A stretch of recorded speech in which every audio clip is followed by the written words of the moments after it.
தலையை மெல்ல சிலுப்பிக் கொண்டேன். கொஞ்சம் எண்ணெய் எடுத்து இரு கைகளிலும் தேய்த்து தலைமுடிக்குள் விரலை நுழைத்து மெல்ல தலையை நீவி விடும்போது கண்கள் மெல்ல சொக்கியது. கண்ணாடி முன்னால் நின்று பார்த்தேன். 40 வயதாகியது போல தோன்றவில்லை. ஓரிரு நடைமுடிகள் மட்டுமே நெற்றியின் ஓரங்களில் தென்பட்டது. அது ஒன்றும் வயதானவனாக காட்டவில்லை. தள்ளி நின்று பார்த்தேன். நன்றாகத்தான் இருக்கிறேன். அகல்யா என்னிடம் பழகுவதற்கு என்னுடைய தோற்றம் கூட காரணமாக இருக்கலாம்.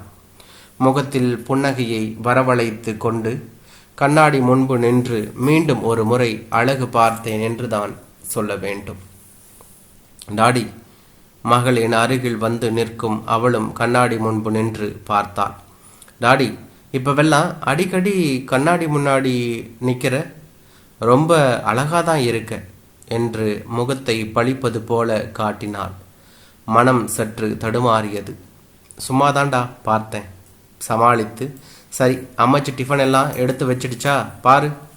அவளை அனுப்ப முயற்சி செய்தேன். அம்மச்சி அப்பவே டிஃபன் எல்லாம் எடுத்து டேபிள் மேலே எடுத்து வச்சாச்சு. ராமு தான் இன்னும் ரெடி ஆகலை. உன்னை சாப்பிட்றதுக்கு கூப்பிட தான் வந்தேன். நீ உள்ளே போய் ரொம்ப நேரமாச்சுன்னு தான் வந்தேன். நீ என்னடானா கண்ணாடி முன்னாடி நின்று அழகு பார்த்துக்கிட்டு இருக்கிற. 7வது படிக்கும் பெண் பெரிய மனுஷியாய் பேசுது. எனக்கு இப்போது எரிச்சலாய் இருந்தது. இவர்களுடைய அம்மா போன பின்னால் இவர்கள் வேலையை நானே செய்து கொள்வதால் வாய் கொஞ்சம் அதிகமாகிவிட்டது. 4வது படிக்கும் ராமு இப்பொழுதே பெரிய மனுஷனாய் பேசுகிறான். எல்லாம் நான் கொடுக்கும் இடம். பல்லை கடித்தவாறு வெளியே வந்தவன், ராமு கம் ஃபாஸ்ட் என்று சொல்லி டேபிளில் உட்கார்ந்தேன் என்றுதான் சொல்ல வேண்டும். மாமியார் அமைதியாக மூவர் தட்டிலும் இட்லியை எடுத்து வைத்து, என்ன ஊற்ற என்று முகத்தை பார்க்க எனக்கு அப்பொழுது கொஞ்சம் எரிச்சல் என்றாலும் பல்லை கடித்து கொண்டு சட்னி என்றேன். தட்டில் சட்னியை வைத்துவிட்டு குழந்தைகளை கவனிக்க சென்று விட்டார். ராமு அம்மாச்சியிடம் ஊட்டிவிடச் சொன்னான்.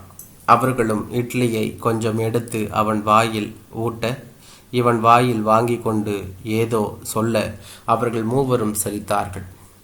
பார்த்து கொண்டிருந்த எனக்கு கோபம் வந்தது. ராமு, என்ன பழக்கம் இது? உனக்கு வயசாகலை? நீயே எடுத்து சாப்பிடணும்னு தோணாதா? என் குரலில் இருந்த காரம் மூவரையும் சற்று திகைத்த வைத்தது. அதற்கு பின் அவர்கள் எதுவும் பேசிக்கொள்ளவில்லை. மூவரும் மௌனமாக சாப்பிட்டார்கள். உனக்கு வயசாகலை, இந்த வார்த்தை எனக்கும் தானே என்று மனது சொன்னதை ஒதுக்கி தள்ளினேன் என்றுதான் சொல்ல வேண்டும். அலுவலகத்தில் உட்கார்ந்தவன் பார்வை அடிக்கடி அகல்யாவின் டேபிளின் மேலே சென்றது. இன்னும் இன்னும் வரவில்லை? ஏதாவது உடம்பு சரியில்லையா? மனது பரபரத்தது. யாரிடம் கேட்பது? ஏதாவது சாக்கில் அவளை பற்றி விசாரிக்க வேண்டும் யோசித்தேன். அலுவலக உதவியாளன் குமாரசாமி செல்வது கண்ணில் பட்டது.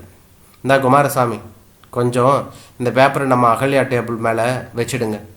அவங்க வந்து பார்த்து கையெழுத்து போட்டு ஹெட் ஆஃபீஸ்க்கு அனுப்பிச்சிடுவாங்க என்று ஒரு பேப்பரை நீட்டினேன். சார், இன்னைக்கு அகல்யா மேடம் வரமாட்டாங்க. உடம்பு சரியில்லைன்னு லீவு போட்டிருக்காங்க. விஷயம் கிடைத்து விட்டது. அகல்யாவுக்கு என்ன? மனதில் கவலை வந்து சூழ்ந்து விட்டது என்றுதான் சொல்ல வேண்டும். அகல்யாவின் நினைவால் மாமியார் கட்டி கொடுத்த சாப்பாடு வேண்டா வெறுப்பாக இருந்தது. திறந்தால் சாம்பாரின் மனம் கமகமத்தது. கூடவே முட்டை பொரியல், சிறிய பாட்டிலில் ரசம், தயிர் என வகை வகையாக பிரித்து வைத்திருந்தது. எனக்கு சாப்பிட மனம் வரவில்லை. மனம் அகல்யாவுக்கு என்ன என்று அடித்து கொண்டது. சாமிநாதன் சார், என்ன உங்கள் வீட்டில் சாம்பாரா? சும்மா கும்முன்னு வாசம் வருது. உங்கள் மாமியார் கைவண்ணமா கொடுத்து வச்சாங்க சார் நீங்கள் என்று பக்கத்து சீட் பாலகுரு அருகில் வந்து பேசும்போதுதான் உணர்வு வந்தது. படக்கென்று விழித்தவன் போல மெல்ல சிரித்து வைத்தேன். என்ன ஆயிற்று எனக்கு? 1 மாசம் இருக்குமா அகல்யாவிடம் பழகி? அதற்குள் அப்படி என்ன ஈர்ப்பு அவளிடம் என்று மனது கேட்டுக்கொண்டே இருந்தது. மனைவி இறந்து 3 வருடங்கள் தான் ஆகிறது. அவளிடம் காதல் கொண்டு விட்டவனோ? அவள் வயது என்ன, என் வயது என்ன? இருந்தால் 25 அல்லது 6 இருக்கும்.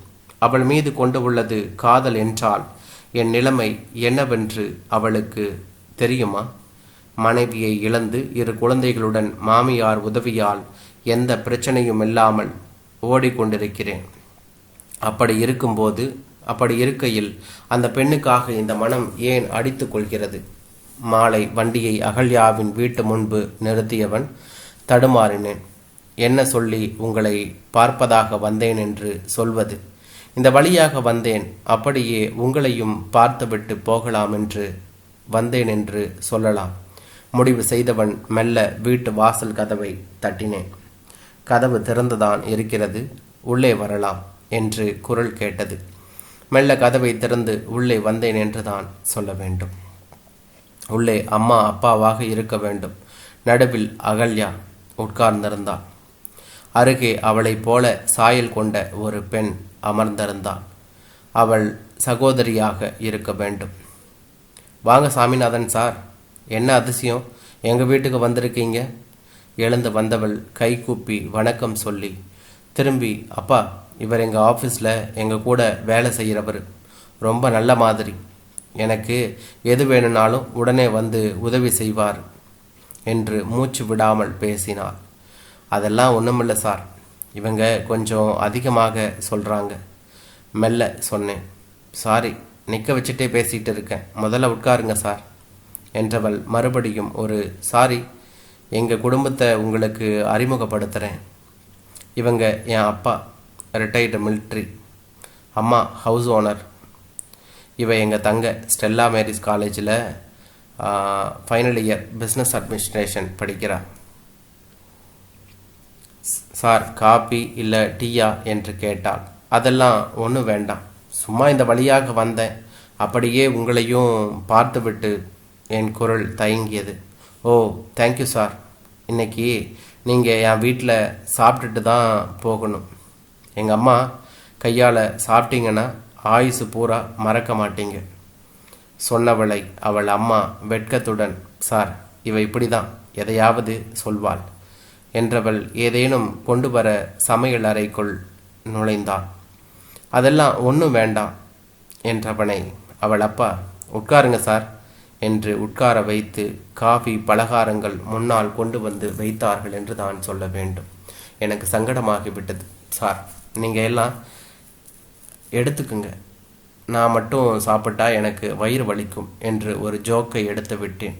எனக்கே ஆச்சரியமாக இருந்தது. எனக்கு கூட நகைச்சுவையெல்லாம் வருமா என்று. அவர்களும் எந்த விகல்பமும் இல்லாமல் என் தட்டிலிருந்து ஆளுக்கு ஒரு ஸ்வீட்டை எடுத்து கொண்டார்கள் என்று தான் சொல்ல வேண்டும். அகல்யாவின் வீட்டை விட்டு வெளியே வரும்போது 7 மணிக்கு மேல் ஆகிவிட்டது என்று தான் சொல்ல வேண்டும். அவர்கள் குடும்பத்தில் அனைவரும் வெளியே வந்து வழி அனுப்பினார்கள். மனம் இப்பொழுது லேசானது போல் இருந்தது. முன்னர் இருந்த அந்த ஈர்ப்பு இப்பொழுது இல்லாமல் இருந்தது. நல்ல நட்பு என்பது இவர்களிடம் இருக்கிறது. நான் தான் தேவையில்லாமல் மனதை சலனப்படுத்தி கொண்டு உள்ளேன் என்று என் மனது தோன்றியது. யோசித்து பார்த்தேன். இந்த 1 மாதத்திற்குள் என் குழந்தைகள் மீது தேவையில்லாமல் கோபப்பட்டிருக்கிறேன். அதற்கு முன்னால் என்னை என் பையனும் பொண்ணும் கிண்டல் செய்து உள்ளார்கள். அப்பொழுதெல்லாம் வராத கோபம் இப்பொழுது வந்ததே. மாமியார் தன்னுடைய தள்ளாமையும் மீறி எனக்காக, என் குழந்தைகளுக்காக எங்களுக்கு சேவகம் செய்து கொண்டு இருக்கிறார்களே, இவர்களையும் எடுத்தறிந்து அடிக்கடி இந்த 1 மாதத்திற்குள் பேசிவிட்டேனே. அவர்கள் கோபித்து கொண்டு தன் மகன் வீட்டிற்கு போயிருக்கலாமே, ஏன் செய்யவில்லை? தாயில்லா குழந்தைகள் தவித்து விடுமே என்ற எண்ணம் கூட இருக்கலாம். என் மகள் சொன்னது சரிதானே. இந்த 1 மாதத்துக்குள் எத்தனை முறை கண்ணாடி முன்பு நின்றிருப்பேன். என் சலனம் அந்த பெண்ணுக்கு இல்லையே. நட்புடனே பழகியதை நானாக சலனைப்படுத்தி கொண்டிருந்திருக்கிறேன். நல்ல வேளை, என்றாவது புரிந்து கொண்டேன். இனி நான் நானாக வேண்டும் என்று யோசித்து கொண்டான். நேரமாகிறது, வீடு செல்ல வேண்டும். அங்கு அனைவரும் எனக்காக காத்திருப்பார்கள் என்று தான் சொல்ல வேண்டும் என்றான்.